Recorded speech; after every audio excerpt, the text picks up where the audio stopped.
లక్ష్మాపురం గ్రామ ప్రజల తరపున తుంగతుర్తి శాసనసభ్యులు మందల సామ్యాల్ గారికి, ఈ irrigation department minister Uttam Kumar Reddy గారికి ప్రత్యేక ధన్యవాదాలు మా లక్ష్మాపురం నుంచి తెలియజేస్తున్నాం.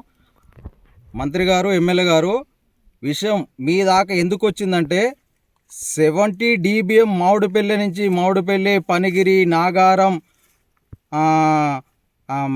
శాంతినగర్, కొత్తపల్లి, లక్ష్మాపురం ఇట్లా పారుకుంటూ వచ్చి రుద్రమ్మ చెరువులో వెనుకట కాకతీయుల కాలం నుంచి కూడా ఒక రిజర్వాయర్ ఉన్న రుద్రమ్మ చెరువులోకి కెనాల్ ఉన్నదండి.